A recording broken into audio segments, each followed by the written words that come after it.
நீங்கள் Sajna point of view யோசிச்சு பாருங்களேன். ஒரு சூட் கேஸ்க்குள்ளே இருக்கும் மூடுறாங்க, ஒரு ஃப்ரிட்ஜுக்குள்ளே இருக்கும் மூடுறாங்க, ஒரு ஒரு பேர்ன் பண்ணுறதுக்காக ஒரு கட்டை வச்சுருக்காங்க, அது மேலே போய் படுக்கிறாங்க, மேலே துணி போட்டு மூடுறாங்க.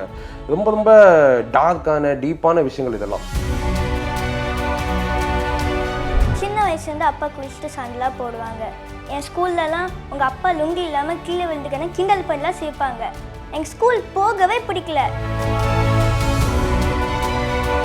அவங்க மாட்டிப்பாங்க மெஸ்ஸி அவுட்டு சொல்லும் போது ஒரு ரியாக்ஷன் கொடுத்துருப்பாங்க. அது எப்படி அதெல்லாம் பண்ணுறாங்களே புரிய மாட்டேங்குது. ரொம்ப நல்ல எனக்கே தெரியல. அது அப்பா சொன்னாங்க வந்து எப்படி பண்ணேன்னு கேட்க எனக்கே தெரியல. ஏதோ ஒரு டேக்கில் ஏதோ இதில் பண்ணேன். You make me glow, but I cover up, won't let it show. So I'm putting my fences up, 'cause I don't wanna fall in love. So பிரியோ டிவி நேயர்கள் அனைவருக்கும் வணக்கம். This is Vijay Abitha. So இன்னைக்கு குற்றம் புரிந்தவன் அப்படின்னு ஒரு சூப்பரான ஒரு வெப் சீரிஸை நமக்கு கொடுத்த செல்வமணி முனியப்பன் சார் தான் இங்கே வந்திருக்காங்க. ஸோ அவர்கிட்ட இந்த சீரிஸ் பற்றி நிறைய விஷயங்களை கேட்டு தெரிஞ்சுக்கலாம். ஸோ குற்றம் புரிந்தவன் சீரிஸ் வந்து ரொம்ப சூப்பராக நம்ம ஆடியன்ஸ்க்கு போய் நீங்கள் நினச்ச மாதிரி ரீச் ஆகிட்டு இருக்கு. ஸோ நாங்களுமே சீரிஸ் பார்த்தோம். இன்றைக்கி அதில் ஒரு பார்ட் ஆஃப் ஒர்க் பண்ண மெர்சின்னு சொல்லிட்டு ஒரு சைல்டு ஆர்டிஸ்ட். ஸோ எங்களுக்கு சச்சனா எனக்கு மெர்சின்னு அதை பார்த்து அப்படியே வந்துடுச்சு. லைக் நான் வந்தே ஆகணும் அப்படின்ட்டு உங்களுக்கு ஒரு சர்ப்ரைஸ் கொடுக்குற மாதிரி ஒருத்தவங்க வந்திருக்காங்க. ஸோ அவங்கள இன்வைட் பண்ணிடலாம் சார். நம்ம மெர்சி வாங்க. ஹாய். ஹாய், எப்படி இருக்கீங்க? நல்லா இருக்கேன். நீங்கள்? நான் ரொம்பவே நல்லா இருக்கேன்டா. ஸோ எப்படி நீங்கள் ஃபஸ்ட்டு இந்த சீரீஸ்குள்ளே வந்தீங்க, அதை பற்றி சொல்லுங்கண்ணா. இந்த அப்பா வந்து ஆக்டர் தான். அப்பா வந்து கேஸ்டிங் வந்து பார்த்து அதில் கேஸ்டிங் கொடுத்து ஆடிஷனுக்கு கூப்பிட்டோன்னே நான் போனேன். அதில் வந்து ஃபஸ்ட்டு டைலாக்லாம் சொல்லிட்டு நிறைய டைம் டேக்கில் எடுத்து அதெல்லாம் பண்ணோம். ஸோ அதில் இப்போ வந்ததில் இப்போ எனக்கு பெரிய ஆப்பர்ச்சுனிட்டி வந்து இப்போ இந்த ஸ்டேஜில் இருக்கேன். ஓகே, உங்கள் ஏஜ்லாம் நாங்களாம் ஸ்கூல் போயிட்டு வந்துட்டு இருப்போம். நாங்களாம் இந்த மாதிரி பண்ணது கூட கிடையாது. பட் ஆட்ஸ் ஆஃப்டா, நீங்கள் ரொம்ப சூப்பராக பண்ணியிருந்தீங்க. Thank you sir. உங்களுக்கு எப்படி அந்த ஸ்டோரி சொன்னாங்க? அப்பா அம்மா கிட்ட சொன்னேன்னு சொன்னாங்க. உங்ககிட்ட சொல்லும் போது உங்களுக்கு எப்படி இருந்துச்சு ஃபஸ்ட் டைம் கேட்கும்போது? அது வந்து எனக்கு வந்து ஃபஸ்ட்டு டைலாக்ல தான் சொன்னாங்க. அதுக்கப்புறமா தான் மெஸ்ஸின்னு ஒரு கேரக்டர் நானே வந்து தெரிஞ்சுக்கிட்டேன். அப்போ அவங்க சொன்னாங்களா இல்லை உங்களுக்கு எப்படி தெரிஞ்சுக்கிட்டீங்க? அதில் என் பேர் ஃபஸ்ட்டு சொன்னாங்க, இந்த மாதிரி மெஸ்ஸின்னு இந்த கேரக்டர் இப்படி வரும் அப்படின்னு சொல்லி சொன்னாங்க. அப்போ ஸ்டோரி வந்து ஷூட்டிங்கில் நான் பார்த்துக்கிட்டேன். ஓகே சார், உங்களுக்கு டைலாக்ஸ்லாம் சொல்லும் போது எப்படி சாஃப்டாக சொல்லி கொடுத்தாங்களே? எனக்கு புரிய மாதிரி தான் சொன்னாங்க. உனக்கு இந்த டைலாக் புரிஞ்சுதா, இந்த மாதிரி பேசணும் அப்படின்னு எனக்கு புரிய மாதிரி தான் சொன்னாங்க. நாங்கள் இன்னொரு விஷயம் கேள்விப்பட்டோம், நீங்கள் ஒரு டைலாக் வந்து நல்லா பேசுங்க சொல்லிட்டு சாரே இருந்து கிளாப் பண்ணாரு அப்படின்ற மாதிரி நாங்கள் ஒரு விஷயம் கேள்விப்பட்டோம். இருந்தது. அதில் வந்து 2-3 டைலாக்ல அப்போ அந்த படுக்க அந்த டெட் பாடியாக தூக்கிட்ட சீன்லலாம் ஒரு ரியல் டெட் பாடி மாதிரியே பண்ண அப்படின்னு சொல்லி கையில் தட்டினாங்க, அப்பாலஜைஸ்லாம் பண்ணாங்க, எல்லாமே சொல்லி காட்டினாங்க எனக்கு. இப்போ எனக்கு ஒரு சீன் வரல, எனக்கு அந்த டைலாக் எனக்கு ஒழுங்காக கிளியராக வரலன்னா எனக்கு சொல்லி காட்டுவாங்க. ஃப்ரீ டைம்லலாம் உட்காந்து இந்த மாதிரி டைலாக் இப்படி வரணும் அப்படின்னு சொல்லி எனக்கு சொல்லியில் காட்டினாங்க. ஓகே, ஃபஸ்ட்டு சீரீஸில் உங்களை ஒரு ஃப்ரிட்ஜில் வச்சுருந்தாங்கல்ல, லைக் அது எப்படி இருந்துச்சு உங்களுக்கு? சார் உங்களை எப்படி சொன்னார்? அது சொன்னார் உங்களுக்கு ஸ்டோரி சொல்லும்போது? அது சொன்னாங்க. அது ஸ்டோரி இந்த மாதிரி படுக்க வைக்கணும், எனக்கு கம்ஃபர்டபுளாக தான் வந்து இது மாதிரி வலிக்குதா, கால் வலிக்குதா, தலைலாம் இடிக்கிட்டா மெதுவாக எனக்கு கம்ஃபர்டபுளாக தான் வச்சாங்க. எனக்கு ஈஸியாக தான் இருந்தது. ஓகே, எங்களுக்கு பார்க்கும்போது அந்த குட்டி ஃப்ரிட்ஜு அதுக்குள்ளே ஒன்று குட்டியாக தூக்கிட்டு போய் வச்சுருந்த மாதிரி எங்களுக்கு இருந்து. சார் நீங்கள் எப்படி சார் அந்த ஒரு யோசிச்சிங்க? இல்லை, அந்த விஷயத்தில் நாங்கள் ரொம்ப கான்ஷியஸாக தான் இருந்தோம். ஏன்னா ரொம்ப கரெக்டாக பண்ணணும். இன்னொன்று சைல்டு இருக்குன்றதுனால இதுக்காகவே நாங்கள் எங்கள் டைரக்ஷன் டீமில் ஒரு ஃபீமேல் இருக்கணும்னு நாங்கள் நினச்சோம். ஸோ ஆஃப்னு ஒருத்தவங்க இருக்காங்க டைரக்ஷன் டீமில், அவங்கள ஹையர் பண்ணோம். அப்போ தான் காஸ்டியூம் சைடில் காஸ்டியூம் அசிஸ்டண்ட்டாக ஆர்த்தின்னு ஒருத்தவங்க இருந்தாங்க. ஸோ இவங்க 2 பேர் தான். இவங்க 2 பேர் எப்போவுமே ஆர்த்தியோட வேலை வந்து காஸ்டியூமாக இருந்தாலுமே கூட இந்த மாதிரியான முக்கியமான சீன்ஸ் எடுக்கும்போதெல்லாம் சஜ்னா கூட தான் வந்து இருப்பாங்க. ஸோ அவங்களோட நிறைய விஷயங்கள் இருக்குது. ஏன்னா நம்ம அந்த ஃப்ரிட்ஜு பின்னாடி வைக்கும்போது இவங்க ரொம்ப திடீர்னு இப்போ க்ளோஸ் பண்ணுற சீன்லாம் வரும். உண்மையிலேயே க்ளோஸ் பண்ணிடுவாங்களான்லாம் பயப்படுவாங்க. எங்களுக்குமே இருந்துச்சு, எப்படி இந்த சீன் பார்க்கும்போது லைக் நமக்கு சீனாக இருக்கும்போது நம்ம அதை தவிர்த்து யோசிப்போம் ஒரு சில விஷயம், எப்படி பாப்பா உள்ளே இருந்துட்டு இருந்தா அப்படின்ற மாதிரி எனக்கு இருந்துச்சு. பசுபதி சார் ரொம்ப கம்ஃபர்டபுளாக பார்த்துக்கிட்டாங்க. நீ பயப்படாத, நான் ஃபுல்லாக க்ளோஸ் பண்ண மாட்டேன், என் கை இப்படி தான் இருக்கும், அந்த மாதிரிலாம் சொல்லுவாங்க. அதுக்கப்புறம் இன்னும் சீன் ஒன்று இருக்கும், அந்த ஒரு ஃப்ரிட்ஜ் ரிப்பேர் ஆனதுக்கு அப்புறமா அந்த சார் அதெல்லாம் இல்ல, அது பாப்பாவோட டெடிகேஷன் தான். நம்ம என்னதான் கைண்டா ரொம்ப ரொம்ப ஹியூமனா இருக்குன்னு நினைச்சாலுமே இல்லை, அந்த ஒரு டைரக்ஷன் பண்ற டைம்ல நமக்கு அதெல்லாம் வத மாட்டேன், இன்னும் கொஞ்ச நேரமா, இன்னும் கொஞ்ச நேரம். அது என்னன்னா அது ஒரு ப்ராஸ்தட்டிக் மேக்கப் மாதிரி. அது நீங்கள் மேக்கப் போட்டிங்கன்னா நீங்கள் காலை இது இப்படியே தான் வைக்கணும். கீழே வச்சிங்கன்னா இப்போது அது மேக்கப் ஸ்பாயில் ஆக வாய்ப்பு இருக்குது. அதே மாதிரி மேக்கப் போட்டு கேமராவில் அவங்க இப்படியே தான் இருப்பாங்க, ரொம்ப நேரமாக இப்படியே தான் இருக்கணும், ஒரு 2 hours. ஏன்னா நாங்கள் வேறு சீன் எடுத்துகிட்டு இருப்போம், கரெக்டாக அதுக்கு ரெடியாக இருக்கும்போது இவங்க ரெடியாக இருக்கணும், அந்த ஷார்ட் ரெடியாக இருக்கும்போது. ஸோ அவங்க கேமராலேருந்து தூக்கிட்டு வரணும், அப்போ தான் நாங்கள் செட் பண்ணி தான் எடுத்தோம். ஸோ அது மாடியில் இவங்களை தூக்கிட்டு போனோம். தூக்கிட்டு போயிட்டு அந்த ஸ்லாப் மேலேயே இவங்க, அது ஆக்சுவல் ஸ்லாப் தான் நம்ம செஞ்சது. செஞ்சு கிட்டத்தட்ட ஒரு 1.5 hours அவங்க அங்கேயே தான் படுத்துட்டு இருந்தாங்க. அவங்களுக்கு கால் இப்படியே வச்சதுனால கொஞ்சம் சுளுக்கு பிடிச்சிச்சுலாம் கூட சொன்னாங்க. அழுவாத செஞ்சாங்க அந்த டைமில். எங்களுக்கெல்லாம் கஷ்டமாயிடுச்சு. ஸோ அப்போது இவங்க ஆஃப்ரினும் ஆர்த்தியும் தான் கூட இருந்து, ஐயோ எதுவும் இல்லை பயப்படாத அப்படின்ற மாதிரிலாம் சொல்லிட்டு நமக்கு. ஆனால் நமக்கு என்னமோ ரொம்ப குரூயலாக இருக்கும்னு நினைக்கிறேன். நம்ம சில சமயங்களில் இன்னும் ஒரு ஷார்ட் பெட்டராக வந்தால் நல்லா இருக்குமே, நமக்கு அந்த மாதிரி அது பார்க்கும்போது லைக் அவங்க வந்து அழுதுட்டு இருப்பாங்க. ஃபர்ஸ்ட் ஒரு ட்ராப் வந்து அவங்களுடைய ஆமாம் அந்த கால்லேருந்து தண்ணி, ட்ராப் அந்த கால்லேருந்து தண்ணி வந்து வரும். அவங்க பதட்டத்தில் வந்து ஒரு கில்ட்டி என்ன தெரிஞ்சிரும்ட்டு அவங்க அந்த பாட்டி ரோல் பண்ணவங்க ரொம்ப எக்ஸ்ட்ரா. அவங்களுமே ரொம்ப சூப்பராக இல்லை இருந்துச்சு. எல்லாமே பயங்கர பெர்ஃபார்மன்ஸ் தான். இப்போ லிசி ஆண்டனி அவங்க நிறைய படங்கள் பண்ணியிருக்காங்க, நிறைய ததமணி பண்ணியிருக்காங்க. ஸோ நிறைய நல்ல ரோல்ஸ் பண்ணியிருக்காங்க, பதியதும் பெருமாள் பண்ணியிருக்காங்க. நல்ல ரோல்ஸ் பண்ணுறாங்க. இன்னும் பெரிய பெரிய கேரக்டர்ஸ் இவங்களுக்குலாம் வரணுன்றது தான். அதே மாதிரி இப்போ பசுபதி சார், விதார்த் அண்ணா இவங்களுமே அவங்க எல்லாமேலாம் சூஸ் பண்ண மாட்டாங்க. அவங்களுக்கு வந்து ஆமாம் செலக்டிவாக. ஏன்னா எனக்கு அவங்களுக்கு வந்து பெரிய பட்ஜெட்டில் பெரிய ஸ்டார்ஸோட ஃபிலிம்ஸ்லாமும் வருது. எங்கள் படம் பண்ணும்போதும் ஒரு சில ப்ராஜெக்ட்ஸ் வந்துச்சு. அப்போ ஒரு யூஸ்வலான ஆக்டர்ஸாக இருந்தால் என்ன பண்ணுவாங்கன்னா, பெரிய ப்ராஜெக்ட்டு, பெரிய ஹீரோ நம்ம போகலாம் தான் நினைப்பாங்க. ஆனால் அவங்க கிராஃப்டில், அவங்க ஆர்ட்டில் அவங்க ரொம்ப உண்மையாக இருக்காங்க. ஸோ ஆப்வியஸாக நல்ல ஆக்டர்ஸ் தான். இன்னும் நல்ல படங்கள், பெரிய பெரிய ஃபிலிம்ஸ் அவங்க பண்ணோம். அதே மாதிரி பசங்களும், சாயின்னு ஒரு பையன், இப்போ சொன்னல கயல், ரித்துன்னு ஒரு பொண்ணு, இவங்கெல்லாம் எப்படி இந்த வயசில் இவ்வளோ டேலண்டடாக இருக்காங்கன்னே புரிய மாட்டேங்குது. இப்போ நம்ம ஒன்று சொல்கிறோம், அது சொல்லி அண்டர்ஸ்டாண்ட் பண்ணிட்டு அது இமீடியட்டாக இப்படியா அப்படின்னு ஒன்று கொடுக்குறாங்கல்ல, எனக்கு அதுவே ஃபேசினேட்டிங்காக இருக்குது. எப்படி பண்ணுறாங்க இவங்க இதெல்லாம் அப்படின்ற மாதிரி. ஸோ எல்லாமே பயங்கர பெர்ஃபார்மன்ஸ். நல்ல டீம் ஆக்சுவலாக. நம்ம டெக்னீஷியன்ஸ் டீம்லேருந்து, ஆர்டிஸ்ட்லேருந்து, ப்ரொடக்ஷன் ஹவுஸ்லேருந்து எல்லாருமே ரொம்ப சப்போர்ட்டிவாக இருந்தாங்க. ஸோ மெஸ்ஸி, அடுத்து உங்ககிட்ட நான் வரேன் இப்போது. ஸோ நீங்கள் ஒரு சீனுமே சார் வந்து உங்களுக்கு எக்ஸ்பிளைன் பண்ணி தான் ஷார்ட் வந்து எடுத்திருப்பாங்க. அந்த விறகு கட்டையில் போய் படுத்தது, அதெல்லாமே உங்களுக்கு எப்படி இருந்துச்சு? ஃபஸ்ட் டைம் அதெல்லாம் நீங்கள் டிவியில் தான் பார்த்துருப்பீங்க. நீங்கள் அதை பண்ணும்போது உங்களுக்கு எப்படி இருந்துச்சு? அது ஃபஸ்ட்டு எனக்கு பண்ணும்போது லைட்டாக வந்து டஃப்பாக இருந்த மாதிரி இருந்தது. ஆனால் நான் எனக்கு அட்ஜஸ்ட் பண்ணிட்டேன். அவங்க கம்ஃபர்டபுளாக தான் வச்சாங்க. எனக்கு நிறைய பேர்லாம் வந்து ரொம்ப அந்த மாதிரி வச்சுட்டு டக்குன்னு ஷார்ட் எடுத்துடுவாங்க. ஆனால் வந்து இந்த டைரக்ஷன் டீமில் எனக்கு பயங்கர சப்போர்ட்டு. கம்ஃபர்டபுளாக உனக்கு வலிக்குதா, இந்த மாதிரி தலை இடிக்குதா, லக்கேஜில் கூட படுக்கும்போது 2 seconds இதில் பசுபதி சார், அப்போ அந்த ஆர்த்தி அவங்க எல்லாம் எனக்கு சப்போர்ட் பண்ணாங்க. கூட நின்று இந்த மாதிரி 2 minutes சொல்லி எனக்கு இடிக்க மாதிரிலாம் வைக்கல. நிறைய சப்போர்ட்டு. எனக்கு ரொம்ப பிடிச்சிருந்தது படம். லைக் இப்போ எனக்கு அந்த லக்கேஜ் இருந்தால் இன்னொரு விஷயம் ஞாபகம் வருது. அந்த லக்கேஜில் பாப்பா வச்சு கொண்டு போகிற மாதிரி ஒரு சவுண்ட் ஒன்று கேட்கும்ல சார், அது வந்து இன்னொன்று வந்து காட்டவே இல்லை. அது எப்படி சார் நீங்கள் யோசிச்சிங்க? இல்லை அதெல்லாம் த்ரில்லரில் உள்ள ஒரு சின்ன எலிமெண்ட்ஸ் அவர் கேட்குறாரு, இது என்னுடைய பேரனுக்காக நான் வாங்கியிருந்தேன். பட் ஆனால் அந்த சீனை வந்து காட்டல, அந்த சவுண்ட் மட்டும் தான் இருந்துச்சு. ஆமாம்.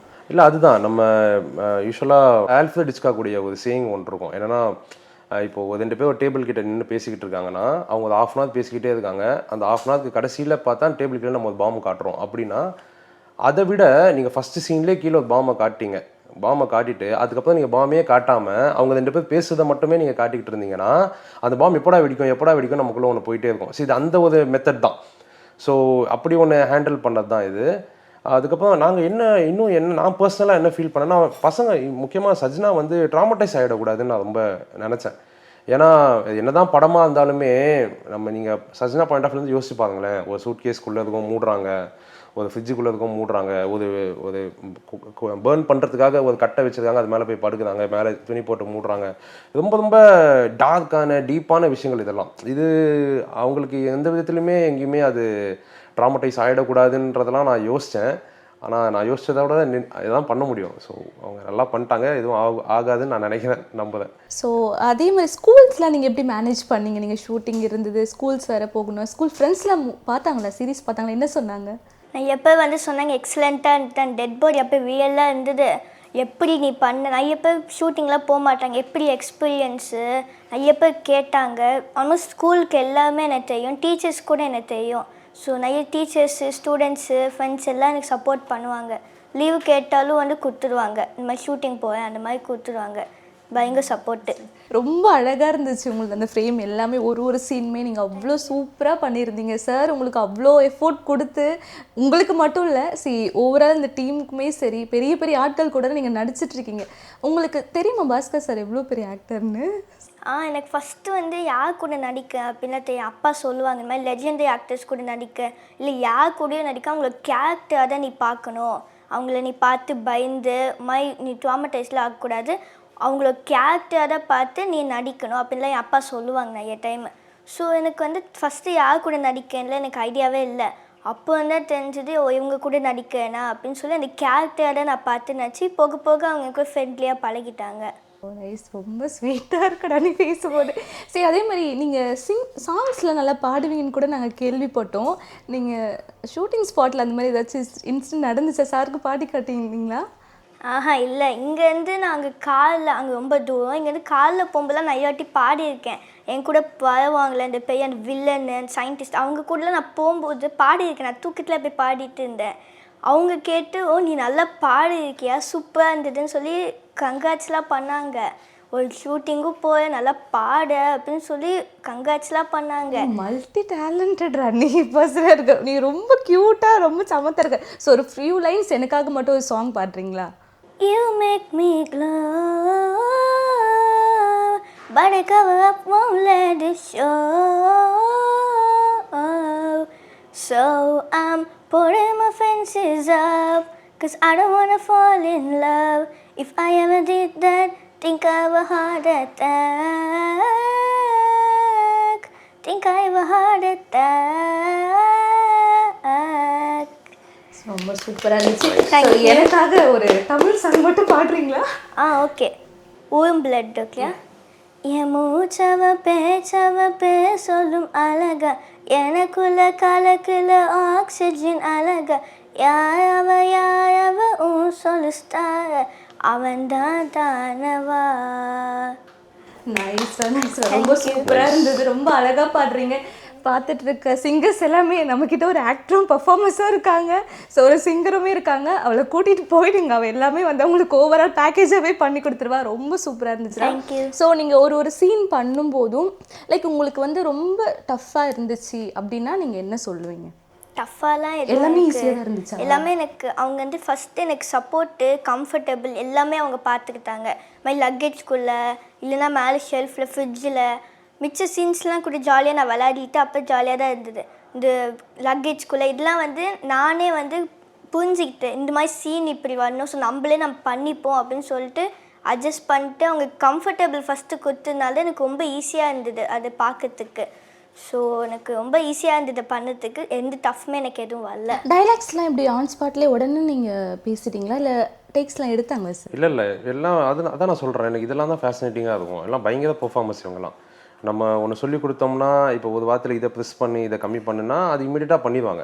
ஸோ ரீடேக்ஸ் இந்த படத்துலேயே ஓவராலாகவே நிறைய பேர் யாருக்குமே பெருசாலாம் போனதில்லை. மேக்ஸிமம் ஒரு 3 டேக் போயிருக்கும், அவ்வளோதான். ஈவன் சின்ன ஆர்டிஸ்டாக இருந்தாலும் சரி, எல்லாருமே சரி அப்படி தான் நல்ல பெர்ஃபார்மன்ஸாக அமைஞ்சிட்டாங்க இந்த ப்ராஜெக்டில். ஸோ ஏதாவது எங்களுக்கு ஒரு பெர்ஃபார்மன்ஸ் மட்டும் பண்ணி காட்டுறீங்களா? உங்களுக்கு எது கன்ஃபிடென்ட்டாக இருக்கோ அதை மட்டும். ஓகே, நீங்கள் டைலாக் கொடுத்தாலும் ஓகே, நானே இல்லை சார், டைரக்டரே இருக்காங்க உங்கள் பக்கத்தில், நீங்களே பண்ணுங்க. நானே அந்த எஸ்டர் ஆண்டி அவங்க கூட நடிக்கிறதுல வந்து இதில் உட்காந்து நான் அவங்க கூட பேச மாதிரி கோவமா நானும் அப்படிதாம்மா நினச்சேன். சின்ன வயசுலேருந்து அப்பா குளிச்சுட்டு சண்டெலாம் போடுவாங்க. என் ஸ்கூல்லலாம் உங்கள் அப்பா லுங்கி இல்லாமல் கீழே விழுந்துக்கன்னு கிண்டல் பண்ணலாம் சிரிப்பாங்க. எங்கள் ஸ்கூல் போகவே பிடிக்கல. நீ சொன்னிருக்க மாட்டேன் நான் ஸ்கூல் போனேன். இப்போ நீ தானே அப்படி பேசுவாங்க. கையெடு, எனக்கு உன்னை பிடிக்கவே இல்லை, எனக்கு உன்னை பார்க்கவே பிடிக்கல.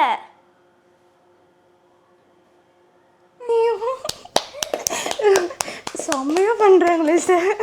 தேங்க்யூ. அதெல்லாம் சிங்கிள் ஷாட்டு, ஒரே டேக் தான் மேக்ஸிமம் எல்லாமே. நீங்கள் ப்ராக்டிஸ் பண்ணிப்பீங்களா? நீங்கள் சார் சொன்னோன்னே இப்படிலாம் பண்ணணும் அப்படின்னு சொல்லிட்டு ஆல்ரெடி பண்ணுவீங்களா, இல்லை சொன்ன உடனே நீங்கள் ஸ்டார்ட் பண்ணிடுவீங்க? அது முன்னாடி அந்த ஸ்கிரிப்ட் தந்துடுவாங்க. பெரிய டைலாக்காக இருந்தாலும் சின்ன டைலாக்னு தந்துடுவாங்க. சின்ன டைலாக்காக இருந்தால் அவங்க அந்த ஸ்பாட்லேயே சொல்லிடுவாங்க எப்படின்னு. பெரிய டைலாக்காக இருந்தால் அவங்க தந்துடுவாங்க அந்த ஸ்கிரிப்ட் மாதிரி. அது என் அம்மா இருந்தாங்களோ அப்பா இருந்தாலும் சரி, அவங்க கூட உட்காந்து ப்ராக்டிஸ் பண்ண வைப்பாங்க. ஃபுல்லாக வந்து ஒவ்வொரு டைமும் பண்ணிட்டு அது எப்படி வரும்னு சொல்லிட்டு எனக்கு அந்த டைலாக் மட்டும்தான் தெரிஞ்சுது. என்ன எப்படி பண்ணணும் அந்த டைலாக்ல எனக்கு அந்த டைலாக் சொல்லும்போது எனக்கு தெரிஞ்சுது என்ன மூடில் பண்ணணும், கோவமாக பண்ணுமா சோகமாக பண்ணணும். எங்கள் டேரக்டர் அப்போ அந்த ஆர்டிஸ்ட் எல்லாரும் எனக்கு சொன்னாங்க இந்த மாதிரி இந்த மூடில் பண்ணோன்னு. ஸோ அதை வச்சு எனக்கு இந்த டைலாக் அப்போ பேச வந்துச்சு. ஓகே, நான் அப்படியே பார்த்துட்ருக்கேன், அங்கே பார்த்த மாதிரியே இருக்கேடா அப்படின்ற மாதிரி இருக்குது சார். ஸோ நீங்கள் பாப்பாவுக்கு சொல்லி கொடுக்கும்போதும் சரி, ஓகே இவங்க பண்ணுறாங்க அப்படின்போது நீங்கள் சார் டேரக்டராக நீங்கள் ஆஃப் ஸ்க்ரீனில் பார்க்கும்போது லைக் உங்களுக்கு எப்படி சார் இருந்துச்சு? இல்லை நமக்கு அது ஸ்பாட்லன்னு இல்லை, நம்ம ஆடிஷன் பண்ணும்போதே நமக்கு அந்த மாதிரி ஒரு ஃபீல் வந்ததுனால தான் நம்ம அவங்கள சூஸே பண்ணுறோம், இவங்க இந்த ரோல் பண்ணட்டோன்னு. ஸோ அதனால் நம்ம இவங்க பண்ணிடுவாங்கன்ற ஒரு நம்பிக்கையில் தான் நம்ம கூப்பிட்டு போகிறோம். ஸோ அதை தான் அவங்க பண்ணுறாங்க. அந்த இம்ப்ரெஷன் எல்லாமே இம்ப்ரெஷன் ஆகுது, எக்ஸைட் ஆகுது, இவங்க செமையாக பண்ணுறாங்களா அப்படிங்கிறது எல்லாமே நமக்கு ஆடிஷன்லேயே நடந்துடும். ஸோ ஸ்பாட்டில் அது பெருசாக நமக்கு இருக்குது. நல்லா பண்ணுறாங்க சார் இவங்க. உடனே இப்போ எதுவுமே டேக் எடுக்கல. சரி எனக்கு இன்னொரு சீன் மட்டும் பண்ணி கட்டுறேன். உங்களுக்கு ரொம்ப நீங்கள் அதை கொஞ்சம் ஏதோ பண்ணியிருப்பீங்களே, ஓ இது ரொம்ப எனக்கு கொஞ்சம் டஃப்பாக இருக்கே, இதை நான் எப்படி ப்ராக்டிஸ் பண்ண போகிறேன், அந்த மாதிரி ஏதாச்சும் ஒரு சீன் மட்டும் பண்ணுறீங்களா? எனக்கு இதில் எந்த டஃபஸ்ட்டும் இல்லை. நான் வேணால் வேறு டைலாக் கூட நீங்கள் என்ன வேணாலும் பண்ணலாம். அப்பா இன்னைக்கு நம்ம பீச்சுக்கு போகலாமா ப்ளீஸ்?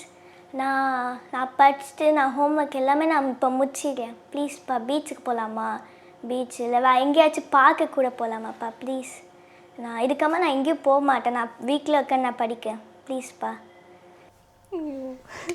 ரொம்ப நல்லா இருந்துச்சுடா. உங்களுக்கு ஃபஸ்ட்டே நீங்கள் அப்பா சொன்னதா உங்களுக்கு இந்த மாதிரி நீங்கள் ஆக்ட் பண்ணணும் அப்படின்னு சொல்லிட்டு, இல்லை உங்களுக்கு இன்ட்ரெஸ்ட் இருந்துச்சா? இந்த உங்கள் ஏஜ்லாம் நாங்களாம் எதுவுமே பண்ணல, சும்மா ஸ்கூல் போவோம் வருவோம் டிவி பார்ப்போம் ஸ்நாக்ஸ் சாப்பிடுவோம் இந்த மாதிரி தான் இருந்தோம். பட் ஸோ எப்படி இருந்துச்சு உங்களுக்கா இன்ட்ரெஸ்ட்டா? நான் சின்ன வயசு அப்பாவும் ஆக்டர் தான். சின்ன வயசில் அப்பா நடிச்ச மூவி இல்லை வேறு ஜென்ரல் மூவி அந்த மாதிரி நான் நிறையாட்டி பார்ப்பேன். ஒரு 6 இயர்ஸ்க்கு மேலே எனக்கு மூவி அவ்வளோ அடிக்ட்டு. ஃப்ரீ டைம் போர் அடிக்கும்போது நான் எப்போவுமே மூவி தான் பார்ப்பேன். மூவி ஷார்ட் ஃபிலிம் இல்லை யூடியூப்பில் ஏதாச்சும் வந்தாலும் பார்ப்பேன். எனக்கு அப்பாவும் ஒரு ஆக்டர்னால அப்பா நடிச்ச படம் அது எல்லாமே எப்படி பண்ணீங்க, ஈவன் நான் சின்ன வயசாக குட்டி பாப்பா இருக்கும்போது நானே சும்மா அப்பா வச்சு டேரக்ட் பண்ணிட்டு இருப்பேன். எனக்கு அப்போல்லாம் என்ன நடக்குதுன்னே தெரியாது. அப்பா இந்த மாதிரி அந்த சைட் போனேன். அப்போ வீடியோ காமிச்சிட்டு தான் எனக்கு தெரிஞ்சது, ஓ இந்த மாதிரி நானே அப்போல்லாம் டேரக்ட் எடுக்கேன். ஸோ எனக்கு ஃபஸ்ட்டு ஷார்ட் ஃபிலிம் கூட்டிகிட்டு போனாங்க முட்டாள் தினம்னு. அதில் எனக்கு பெஸ்ட் சைல்டு ஆக்டர் அவார்ட் கொடுத்தாங்க கூக்கே இன்டர்நேஷ்னல் ஃபிலிம் ஃபெஸ்டிவலில். அப்பாவுக்கும் தந்தாங்க. ஸோ எனக்கு அப்போ தான் எனக்கு தெரிஞ்சது ஆக்டிங்னால் இந்த மாதிரி பண்ணோம், அப்போ தான் நம்ம இன்னும் வேறு லெவலில் போவோம், இன்னும் லெஜெண்டரி ஆக்டர்ஸ்குள்ளே நடிக்க சான்ஸ் வரும் அப்படின்னு. ஸோ நிறைய வாட்டி அப்பா எனக்கு கேஸ்டிங் கொடுத்துருக்க மாதிரி இப்போ இந்த ஸ்டேஜில் நான் இருக்கேன். நைஸ்டா. இப்போ நீங்கள் ஆடிஷன் போயிருப்பீங்களே, சார் கூப்பிட்டாங்கன்னு சொல்லி ஃபஸ்ட்டுக்கு ஒரு கால் வந்திருக்கும். அப்போ உங்களுக்கு ஃபஸ்ட்டு கொடுத்து பேச சொன்ன டைலாக் என்ன ஞாபகம் இருக்கா? இதுதான் நினைக்கிறேன், இந்த டைலாக் பெரிய டைலாக் தான். ஏன்னா இதுதான் ரொம்ப எமோஷ்னலாக அப்போ வெளியே வர வேண்டிய ஒரு சீன். நினைக்கிறேன் இதான் நினைக்கிறேன். இந்த டைலாக் தான் ஃபஸ்ட்டு சொன்னாங்க. இது வந்து பண்ணிட்டுக்காம இன்னும் 2 டைலாக் சொன்னாங்க. அது என்ன அதை மட்டும் பேசுகிறீங்களா? அது வந்து இந்த வாட்ச் கொடுத்ததுக்கு அப்பமா ஐ மீன் அந்த ஓன் டைலாக் தான் கொடுத்தாங்க. இந்த மாதிரி அப்பா பர்த்டேக்கு லேட்டாக வருவாங்க. அந்த கயல் அந்த வித்தாத் சாரோட பொண்ணு ஓகே, அது ஏன்னா நாங்கள் 2 ரோலுக்கும் ஆடிஷன் பண்ணியிருக்கோம். எனக்கு இப்போ தான் ஸ்ட்ரைக் ஆகுது. அது 2 பேருக்குமே கொடுத்தாங்க. பர்த்டே லேட்டாக வந்து அப்போ வந்து நீ இப்போதே வருவேன் எனக்கு தெரியும் அப்படின்னு சொல்லி கிஃப்ட்லாம் தருவாங்க. அந்த சீனும் கொடுத்தாங்க. ஏன்னா எங்கள் 2 பேருக்கும் ஆடிஷன். அப்போ வந்து இந்த ஃப்ரிட்ஜுக்கு பின்னாடி ஒழிஞ்சிக்கிட்டு டாட்டா ஷூ சொல்லாத அதில் எனக்கு எப்படி அந்த மெஸ்ஸி அவுட்டுன்னு சொல்லி அந்த ஒரு இது காமிச்சோம் ஃபேஸ் ரியாக்ஷன். அது எப்படி பண்ணனே எனக்கே தெரியல. நீங்கள் எக்ஸ்டர்னல் இல்லை ஆக்சுவலாக இல்லை, அந்த பாயிண்ட் நாங்களுமே ரொம்ப ரொம்ப எக்ஸைட் ஆனோம். டைரக்ஷன் டீம்லேயுமே அதை பற்றி பேசிட்டோம். அந்த ஒரு ஷாட்டு அந்த ஃப்ரிட்ஜிலேருந்து இப்படி வந்து தாத்தா சொல்லாதீங்க அப்படிங்கிறது அது கூட ஓகே. அவங்க மாட்டிப்பாங்க மெஸ்ஸி அவுட்டு சொல்லும் போது ஒரு ரியாக்ஷன் கொடுத்துருப்பாங்க.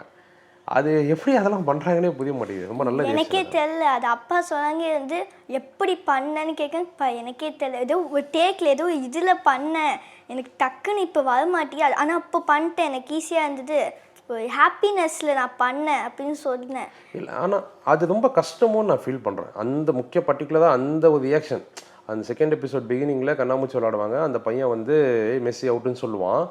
ஐயோ நம்ம அவுட் ஆகிட்டோமே அப்படின்னு ஒரு ரியாக்ஷன் ஒன்று கொடுப்பாங்க. அது இப்போ நீங்கள் ஒரு அழுவுறதுன்னா அழுதுடலாம், சிரிக்குதுன்னா சிரிக்கலாம், ஒரு விஷயம் சந்தோஷமாக பேசணும் இல்லை கவலையாக பேசணும்னா பண்ணிடலாம். அது எப்படி வந்துச்சுன்னே தெரியல ஆக்சுவலாக. நல்ல நல்ல ரியாக்ஷன். அது தாட்டி யாருன்னா பார்த்தீங்கன்னா நோட் பண்ணுங்க அந்த. இப்போ நீங்கள் ஸ்டோரி நீங்கள் எழுதும் போதுமே லைக் இவங்களுக்கு வந்து இந்த ரோல் தான் எடுக்கும் அப்படின்னு சொல்லி நீங்கள் ஒரு மைண்டில் ஒரு ஃபிக்ஸ் பண்ணி தான் எழுதுவீங்க. ஸ்க்ரீன் ப்ளேவாக நம்ம அதை எடுத்துகிட்டு வந்து பண்ணும்போது சின்ன சின்ன சேஞ்சஸ் இருந்துச்சா சார்? இல்லை எப்படின்னா நம்ம ஆர்டிஸ்டெல்லாம் நம்ம மைண்டில் எப்படின்னா நான் அந்த மாதிரி என்ன ப்ராக்டிஸ் இல்லை எனக்கு. இப்போ பசுபதி சார் மைண்டில் வச்சு அப்படி இந்த கதையை எழுதணுமா அப்படின்னு எனக்கு தெரியல. ஆனால் எழுதும்போதே ஆட்டோமேட்டிக்காக ஒரு ஆர்டிஸ்ட் வராது மைண்டுக்குள்ளே. அதுதான் ஒரு நல்ல பெர்ஃபார்மர்னு நான் நினைக்கிறேன். இப்போ அதே மாதிரி தான் இப்போ இந்த கேரக்டர்ஸுமே எனக்கு இவங்க தான் நடிக்க போகிறாங்க. ஈவன் இன்ஃபேக்ட் டைரக்ஷனே அப்படி தான். நான் சொன்னல, அடுத்த ஃப்ரேம் நம்ம இப்படி தான் வைக்க போகிறதுன்னு கூட நமக்கு தெரியாது. பிளானிங் எல்லாமே இருக்கும், பட் ஆனால் அந்த மொமெண்ட்டில் என்ன நடக்குதோ அப்படி தான். ஸோ இவங்களெல்லாம் நம்ம ஆடிஷனில் தான் நம்ம செலக்ட் பண்ணுறோம். எல்லாம் ஒரு நம்பிக்கை தான், ஆடிஷனில் கண்டிப்பாக கிடைப்பாங்க அப்படிங்கிற மாதிரி தான். அந்த மாதிரியே நல்ல பெர்ஃபார்மன்ஸ் எல்லாருமே கிடைச்சாங்க. ஸோ எதுவுமே பிளான்டெலாம் இல்லை. நம்ம இப்போ ஒரு கதை எழுதும்போதே நமக்கு சப்கான்ஷியஸாக நமக்கு இந்த கேரக்டர் வந்து சத்தமாக பேசக்கூடாது, கம்மியாக பேசணும், இல்லை இப்படி இருக்கக்கூடாது, இப்படி இருக்கலாம், நமக்கு அது மைண்டில் ஒரு மாதிரி வந்துடும். அது நம்ம எழுதும்போதே அந்த கேரக்டருக்குள்ளே போகும்போது. ஸோ அந்த மாதிரி நாளை நம்ம தேடிக்கிட்டு இருப்போம். ஸோ என்கிட்ட நிறைய பேர் கேட்பாங்க, ஏன் நான் நல்லா தானே பண்ணேன், ஏன் செலக்ட் பண்ணல அப்படின்லாம் கேட்டிருக்காங்க சில பேர். நான் அவங்களுக்குலாம் என்ன சொல்லி விரும்புகிறேன்னா, அவங்க நல்லா பண்ணலன்னு அர்த்தம் கிடையாது. அந்த கேரக்டருக்கு இப்படி இருந்தால் கரெக்டாக இருக்கும்னு எனக்கு தோணுது. அது என் கண்ட்ரோல்லையே இல்லை, நானே கூட அதை டிசைட் பண்ண முடியாது. ஸோ அந்த மாதிரியான விஷயங்கள் தான் சொல்கிறேன் நான்.